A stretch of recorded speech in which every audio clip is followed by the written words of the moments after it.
KTV news में आपका स्वागत है।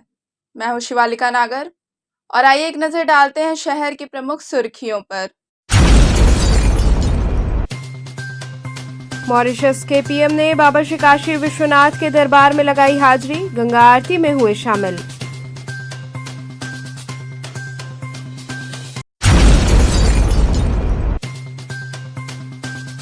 लंका थाना क्षेत्र की पुलिस ने 25,000 के इनामी शातिर लुटेरे को मुठभेड़ के दौरान किया गिरफ्तार।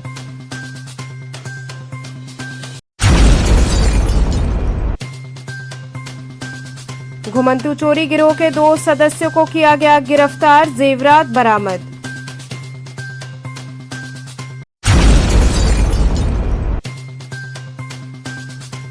और राज्य महिला आयोग की उपाध्यक्ष अपर्णा यादव ने बाबा विश्वनाथ का किया दर्शन पूजन। और अब खबरें विस्तार से। मॉरिशस के प्रधानमंत्री ने बाबा श्री काशी विश्वनाथ के दरबार में हाजिरी लगाई और गंगा आरती में शामिल हुए।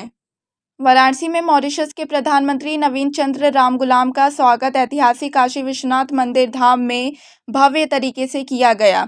उनके आगमन से पहले नगर निगम द्वारा शहर की सड़कों और मंदिरों के मार्गों की सफाई की गई और फव्वारों से पानी छिड़ककर वातावरण को ठंडा एवं साफ रखा गया।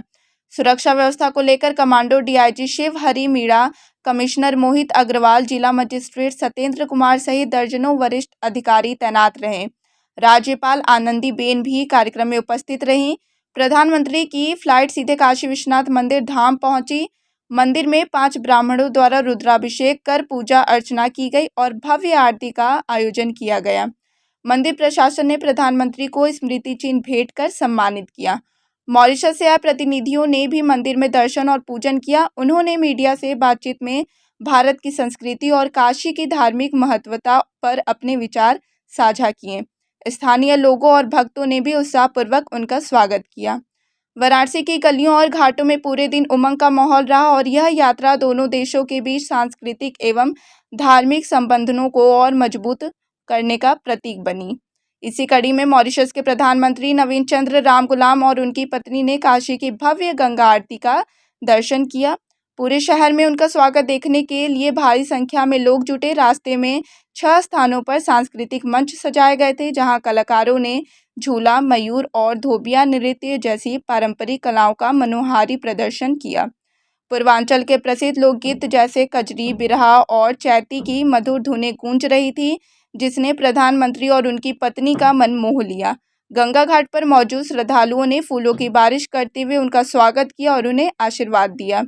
गंगा आरती के बाद प्रधानमंत्री रामगुलाम ने कहा, वाराणसी पहुंचने पर जिस तरह का भव्य स्वागत हमें मिला, उससे मैं पूरी तरह चकित रह गया। मुझे लगता है कि किसी अन्य प्रधानमंत्री को ऐसा स्वागत शायद ही कभी मिला होगा। स्थानीय प्रशासन ने सुरक्षा और भीड़ नियंत्रण की पूरी व्यवस्था सुनिश्चित की। इस अवसर पर श्रद्धालु परिवार और बच्चे भी उपस्थित थे, जिन्होंने प्रधानमंत्री के स्वागत में भाग लेकर कार्यक्रम को और भी विशेष बना दिया।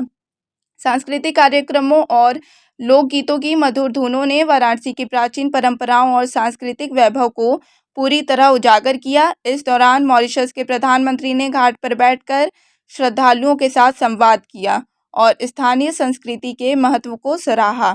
दर्शन, पूजन और विविध कार्यक्रमों में भाग लेने के साथ ही मॉरिशस के प्रधानमंत्री का काशी का 3 दिवसीय दौरा सकुशल संपन्न हुआ।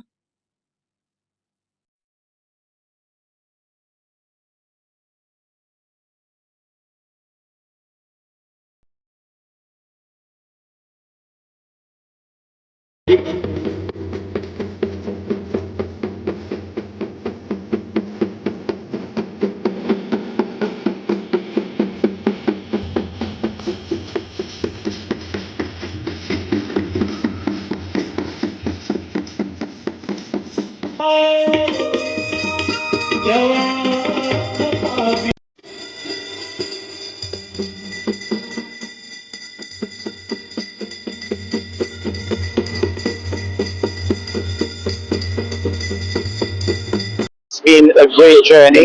The yatra is complete, and we are so proud, and we feel a sense of belonging coming to India, and especially to Varanasi.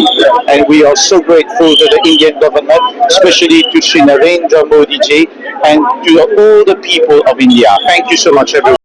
Lanka थाना क्षेत्र की पुलिस ने 25,000 रुपए के इनामी शातिर लुटेरे को मुठभेड़ के दौरान गिरफ्तार किया। थाना लंका पुलिस ने ऑपरेशन चक्रव्यूह के तहत बड़ी सफलता हासिल करते हुए 25,000 रुपए के इनामी अंतर्राज्यीय शातिर लुटेरे जयकांत पटेल को मुठभेड़ के दौरान गिरफ्तार किया। उसके कब्जे से अवैध असलाह, जिंदा कारतूस, मोबाइल फोन, नकदी और एक बाइक बरामद की गई। पुलिस आयुक्त वाराणसी के निर्देश पर अपराध और अपराधियों पर अंकुश लगाने के लिए चलाए जा रहे सघन चेकिंग अभियान में लंका पुलिस टीम को यह कामयाबी मिली।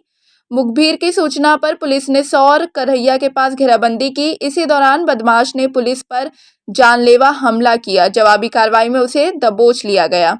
गिरफ्तार लुटेरे की पहचान जयकांत निवासी ग्राम शेरूपुर, थाना चैनपुर, जिला कैमूर, भभुआ के रूप में हुई है। पूछताछ में जयकांत ने बताया कि वह अपने साथी विकास पटेल के साथ मिलकर यूपी व बिहार के विभिन्न शहरों में चोरी और छिनैती की घटनाओं को अंजाम देता रहा है। पकड़े जाने के डर से उसने पुलिस टीम पर भी हमला किया।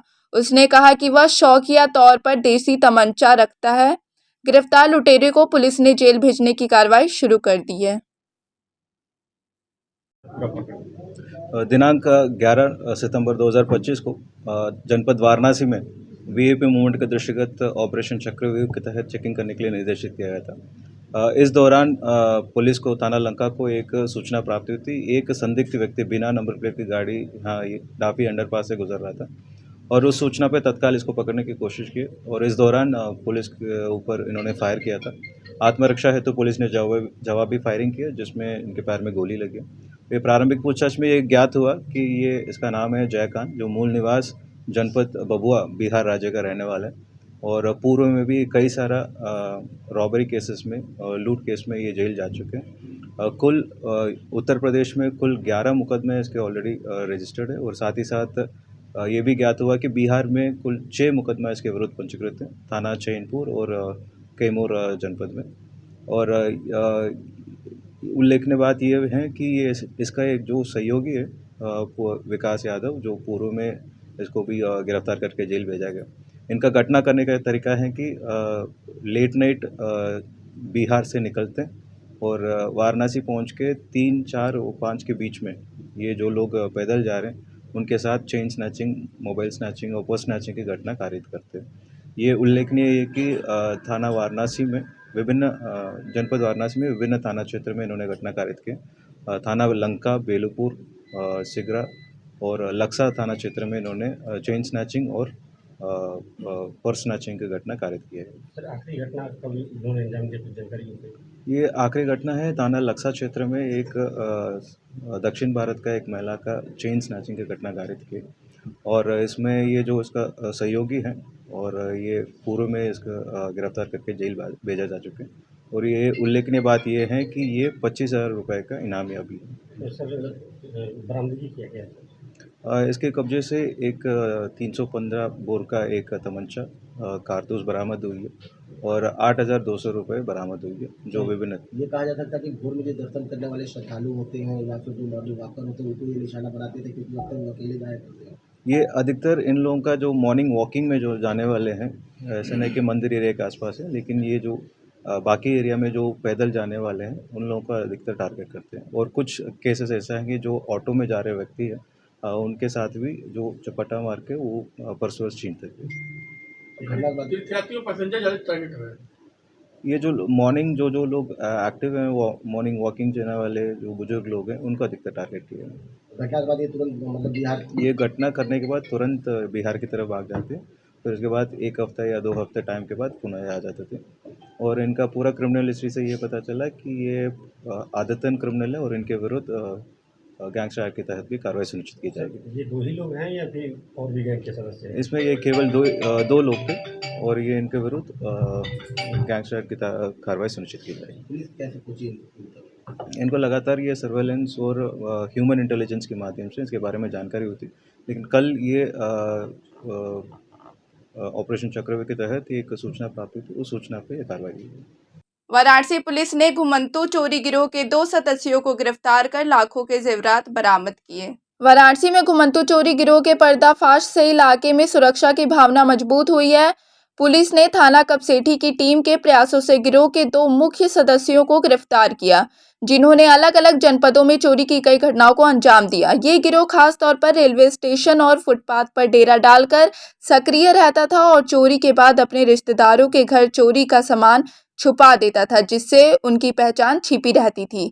गिरफ्तार चोरों के पास से लाखों रुपए के सोने, चांदी के जेवरात और नकदी बरामद की गई है। जांच में यह पता चला है कि पिछले दिनों वाराणसी में इस गिरोह ने बड़े पैमाने पर सेंधमारी की थी। जौनपुर से गिरोह के 3 अन्य सदस्य भी गिरफ्तार किए गए और बाकी सदस्यों की गिरफ्तारी के लिए पुलिस ने विशेष टीम गठित की है। डीसीपी आकाश पटेल ने बताया कि गिरोह के सदस्य मोबाइल का इस्तेमाल नहीं करते थे, जिससे उनकी लोकेशन ट्रैक करना चुनौतीपूर्ण था। पुलिस पूरे क्षेत्र में सतर्कता बरत रही है और आम जनता से अपील की गई है कि किसी भी संदिग्ध गतिविधि की जानकारी तुरंत पुलिस को दें। इस कार्रवाई से यह संदेश गया है कि अपराध के खिलाफ पुलिस का अभियान लगातार सक्रिय है और किसी को भी कानून के बाहर काम करने की अनुमति नहीं दी जाएगी। देखिए, थाना कपसेठी की टीम के द्वारा एक गैंग पकड़ा गया है जो कि नकबजनी घरों में चोरी ऐसे अपराध करता है। अभी कुछ दिनों पूर्व ही अगस्त में लगभग आखिरी 30-31 तारीख के आसपास में ग्राम सरावां में एक घर में चोरी हुई थी, जिसमें काफ़ी भारी मात्रा में ज्वेलरी एवं कैश इसकी चोरी की सूचना दी गई थी, जिसके आधार पे मुकदमा पंजीकृत किया गया था और अनामत टीमें लगाई गई थी। उसी के क्रम में आज जो नकबजनी क्रिमिनल गैंग था, इसके 2 लोग गिरफ्तार हुए हैं, जिनके नाम सुभाष बनवासी और श्यामरज बनवासी हैं। इनके द्वारा पूछताछ में बहुत इंटरेस्टिंग चीज़ें इनके द्वारा बताई गई हैं। जो ये पूरा गैंग है, कई लोगों का संगठित गैंग है और इनका कोई स्थायी निवास नहीं है। ये डेरा वगैरह बना करके मड़ैया डाल करके रहते हैं। वर्तमान में ये लोग भदोही में चौरी थाना क्षेत्र में अपना इसी प्रकार से डेरा डाल करके रह रहे थे। इनको जब भी चोरी करनी होती है तो ये रेकी आदि के लिए कोई वाहन इस्तेमाल नहीं करते हैं, कोई मोबाइल फ़ोन इस्तेमाल नहीं करते हैं और ये पैदल ही पूरा क्षेत्र घूम करके घटना को अंजाम देते हैं। इसके लिए ये एक दिन में 10-10 किलोमीटर, 15-15 किलोमीटर भी पैदल चलते हैं और ये इस प्रकार के घर ढूंढते हैं जहां पर सेंध लगाना आसान हो। जो इनका मोडस ऑपरेंडी है, ये ताला तोड़ के चोरी नहीं करते हैं बल्कि सेंध लगा करके चोरी करते हैं। तो उसके लिए ऐसे घर जहाँ पे कच्ची दीवारें हों या कमज़ोर दीवारें हों, ऐसे घरों को ढूंढ करके टारगेट बनाते हैं। और पूछताछ में इनसे ये भी जानकारी आई है कि इनके गैंग के 3 अन्य लोग जौनपुर से भी गिरफ्तार किए गए हैं। और जो हमारे यहाँ की घटना थी थाना कपसेठी की, उसकी संबंधित जो चोरी का सामान गया था, भारी मात्रा में उसकी बरामदगी हुई है, जिसमें 1.5 लाख के ऊपर नकदी बरामद हुई है। इसके अलावा जो ज्वेलरी गई थी उसमें 9 ग्राम सोने की ज्वेलरी और 1 किलो से ज़्यादा चांदी बरामद हुई है। जो ज्वेलरी बरामद है उसकी कीमत लगभग 2.5 लाख के आसपास है। इसके अलावा 1.5 लाख का जो कैश है वो है ही बरामद। तो इसमें सफिशिएंट से बरामदगी हुई है। इनके गैंग के एक आधे लोग और जो हमने ट्रेस आउट किए हैं वही फरार चल रहे हैं। उनकी गिरफ्तारी के लिए प्रयास किया जा रहा है। साथ ही इस मुकदमे पे जल्द से जल्द विवेचना करके चार्जशीट लगा करके इन पे गैंगस्टर और संपत्ति अगर इनके पास कोई पाई जाती है उसके जब्तीकरण, ये सब कार्रवाई भी इन पे की जाएंगी। सर, ये एक तरह से गैंग ही है या फिर कोई वजह से ये चोरी करते हैं? नहीं, ये बिल्कुल प्रोफेशनल गैंग है। इनका काम भी ये चोरी करना है।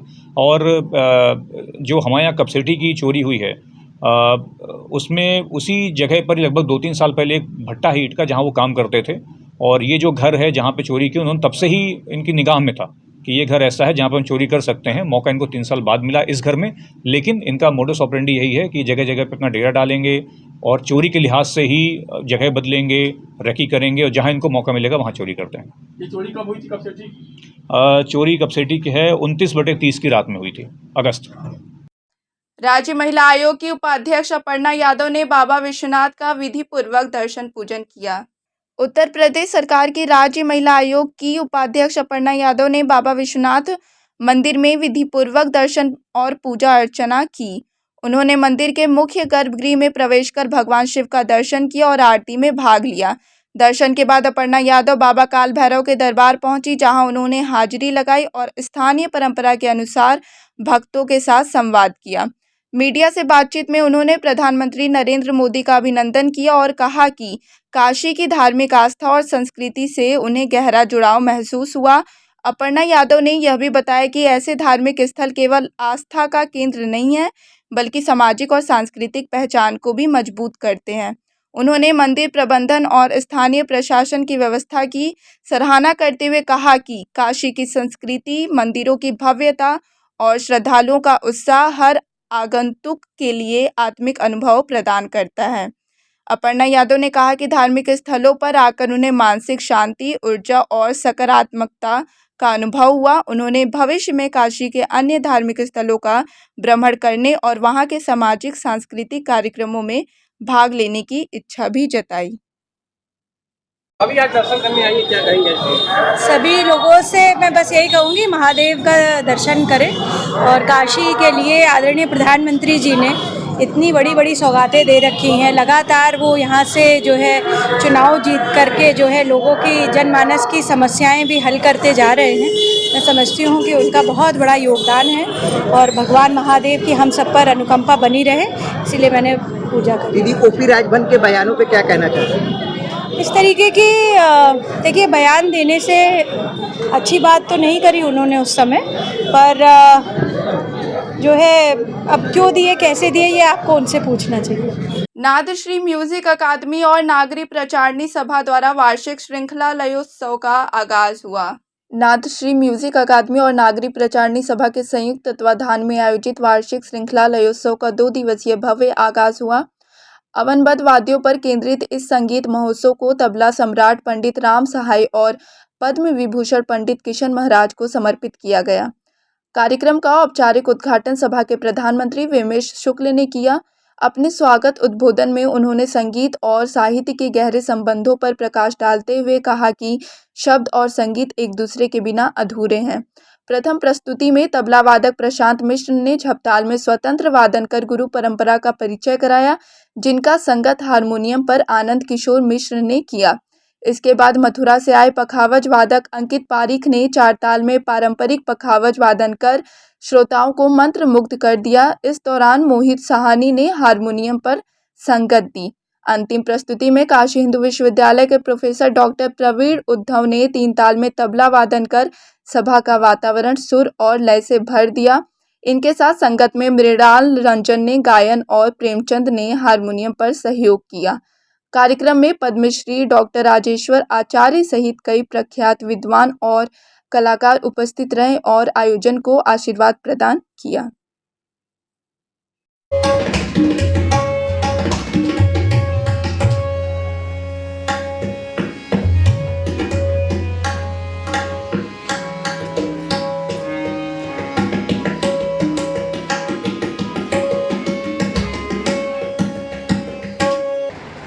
शब्द औपचारिक हैं और माहौल बहुत आत्मीय है, बहुत स्नेहिल है और अंततः अनौपचारिक है।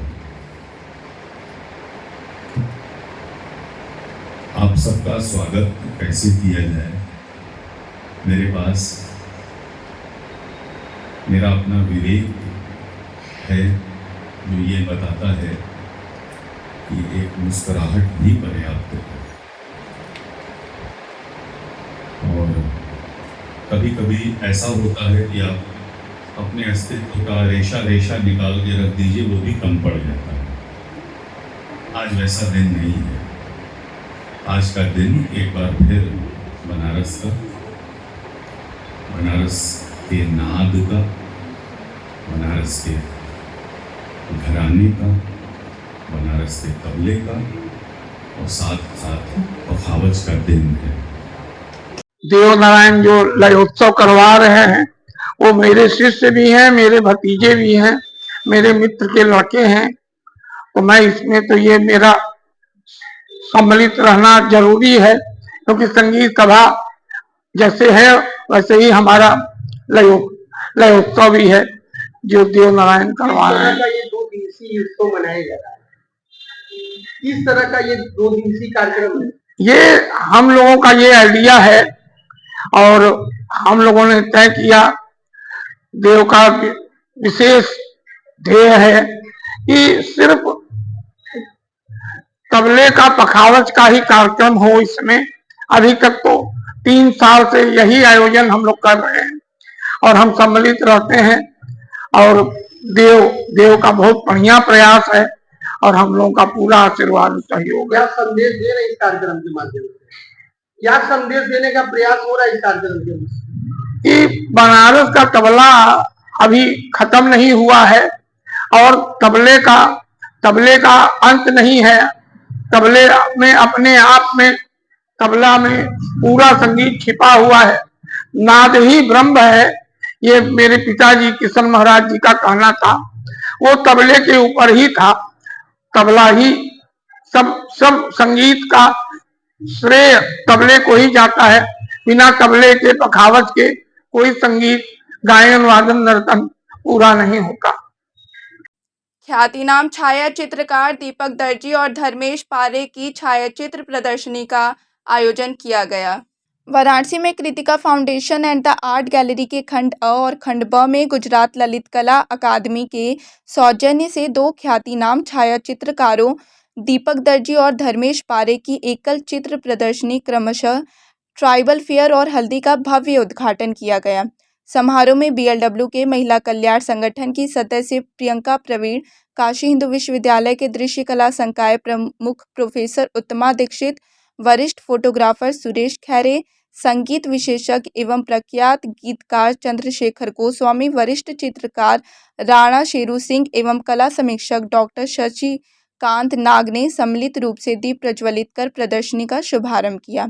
उद्घाटन अवसर पर प्रियंका प्रवीण ने कहा कि धर्म, रिवाज और त्यौहार मानव के सांस्कृतिक चरित्र निर्माण में महत्वपूर्ण भूमिका निभाते हैं। धर्मेश पारे के छायाचित्रों में गुजरात के हल्दी त्यौहार की गतिविधियों की सौंदर्यात्मक प्रस्तुति दिखाई दी, जबकि जोशीले स्वभाव वाले दीपक दर्जी के चित्रों में जनजातीय जीवन की रचनात्मक प्रचलित रीति रिवाज और सामाजिक गतिविधियां अपने पूर्ण सौंदर्य बोध के साथ उभर कर आईं। प्रोफेसर उत्तमा दीक्षित ने दोनों कलाकारों की रचनाधर्मिता और उनके चित्रों में मानवीय संवेदना के उत्कृष्ट प्रस्तुतिकरण की प्रशंसा की। प्रदर्शनी में लगभग 60 छायाचित्र प्रदर्शित किए गए, जो ललित कला विद्यार्थियों और कला प्रेमियों के लिए फोटोग्राफी और जनजातीय कला के अनछुए पहलुओं को समझने का अवसर प्रदान करते हैं।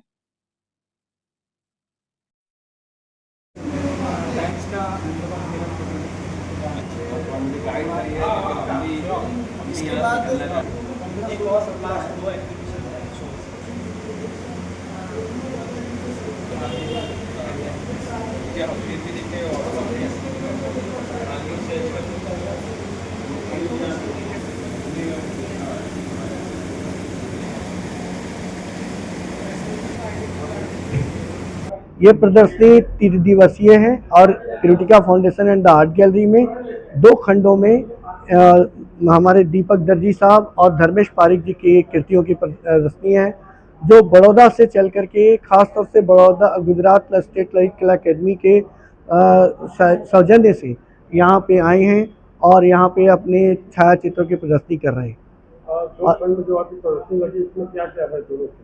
एक तरफ में ट्राइबल फेयर जो गुजरात में विशेष रूप से जनजातीय संस्कृति है, उसमें क्या परिवर्तन हो रहे हैं पुरातन और आधुनिकता को लेकर के, उसको हमारे दीपक दर्जी साहब ने अपने कैमरे से कैप्चर किया है। इसमें क्या नए चीज़ें जुड़ रही है टेक्नोलॉजी के रूप में और कैसे उसको एक्सेप्ट किया जा रहा है जनजातियों के द्वारा, उसको विशेष प्रकाशित किया है। वहीं धर्मेश भाई ने अपने गुजरात में होने वाले विशेष त्यौहार हल्दी फेस्टिवल को उजागर किया है अपने फोटोग्राफ्स में, उसकी इवेंट्स को रिलीजियस भावना से उसको कैप्चर किया है। आप इसके विषय में दोनों कलाकारों से परस्पर मिलकर के स्वयं से वार्ता कर सकते हैं। यहाँ वाराणसी के अंदर Kritika foundation and art gallery में हमारा प्रदर्शनी है, उसमें थीम है हल्दी उत्सव, जो महाराष्ट्र के अंदर कोल्हापुर गांव के अंदर पट्टन पोडोरी गांव है, वहाँ पे ये हल्दी उत्सव मनाया जाता है दिवाली के 5 दिन पहले, जो पूरा यहाँ फोटोग्राफी में अलग अलग तरीके से दर्शाया गया है। महाराष्ट्र में एक हल्दी कुमकुम भी होता है और ये हल्दी बतला रहे, दोनों में डिफरेंस क्या है? महाराष्ट्र में अंदर हल्दी कुमकुम जो है महाराष्ट्रीय लोगों का एक ट्रेडिशन है, और ये हल्दी उत्सव जो है वो कृष्ण उत्सव के उत्सव दौर पे मनाया जाता है दिवाली के 5 दिन पहले। कब ये मनाया जाता है? दिवाली के 5 दिन पहले मनाया जाता है। उसका उद्देश्य यही संस्कृति, हमारी जो संस्कृति है पुरानी, जो सदियों से चली आ रही है, वो परंपरा चालू रहे, उसके उद्देश्य से। इस पिक्चर में गुरुजी भी दिख रहे हैं, उनका महत्व। हाँ, वो ये जो एक्चुअली इस पिक्चर में जो गुरुजी है, हमारी सनातन संस्कृति के अंदर गुरु परंपरा सदियों से चली आ रही है। तो ये जो गुरुजी है वहाँ पे दुनिया के मतलब साल के अंदर जो भी भविष्यवाणी है, जो कुछ बड़ा होने वाला है, खेती लायक बारिश कैसी होगी, वो उसके ऊपर भविष्यवाणी बताते हैं। तो हमारे चैनल के माध्यम से काशी वासियों को इस प्रदर्शनी के लिए कुछ कहना चाहेंगे? वाराणसी के लोगों को हम बताना चाहते हैं कि आप कृतिका फाउंडेशन गैलरी में आइए। 3 दिन का हमारा एग्जीबिशन। गंगा किनारे बाढ़ के संकट से जूझ रहे नाविकों में राहत सामग्री वितरित की गई। गंगा का जलस्तर बढ़ने से घाटों पर रहने वाले मांझी समाज के नाविकों की रोजी रोटी पर संकट गहरा गया है। नाव संचालन बंद होने से नाविक परिवारों को भोजन तक के लाले पड़ने लगे हैं। इसी बीच मांझी समाज के संतोष मांझी ने आगे आकर जरूरतमंद परिवारों को राहत सामग्री उपलब्ध कराई। संतोष मांझी ने नाविकों को बुलाकर उनके बीच राशन सामग्री बांटी। इसमें आटा, चावल, दाल, तेल, नमक, मसाले, बिस्किट, माचिस और अन्य आवश्यक सामान शामिल था। सभी सामग्री को थैलों में भरकर परिवारों को दिया गया। नाविक समाज का कहना है कि गंगा का जलस्तर बढ़ने से पर्यटक नाव की सवारी नहीं कर पा रहे हैं, जिससे उनकी आय पूरी तरह रुक गई है। सरकारी मदद सभी तक नहीं पहुंच पाती। ऐसे में संतोष मांझी द्वारा किया गया यह प्रयास नाविक परिवारों के लिए बड़ी राहत लेकर आया है। राहत सामग्री मिलने के बाद नाविक परिवारों के चेहरे पर खुशी झलक उठी और उन्होंने संतोष मांझी का आभार जताया।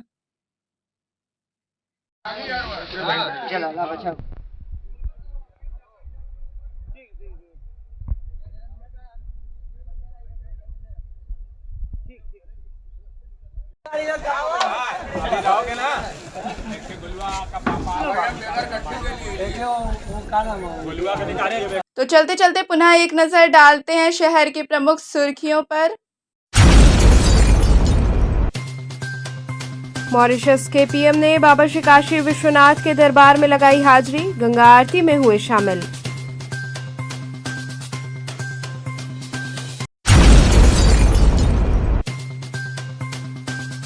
लंका थाना क्षेत्र की पुलिस ने 25,000 के इनामी शातिर लुटेरे को मुठभेड़ के दौरान किया गिरफ्तार।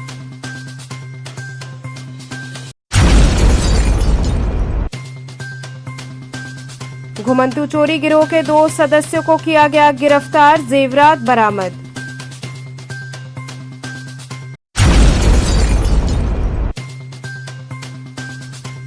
और राज्य महिला आयोग की उपाध्यक्ष अपर्णा यादव ने बाबा विश्वनाथ का किया दर्शन पूजन।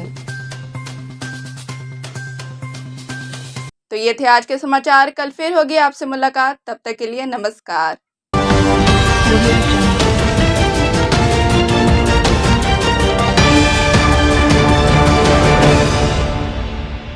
खबरों से जुड़े रहने के लिए हमारे चैनल KTV वाराणसी को सब्सक्राइब करें और लेटेस्ट अपडेट्स के लिए बेल आइकन को प्रेस करें।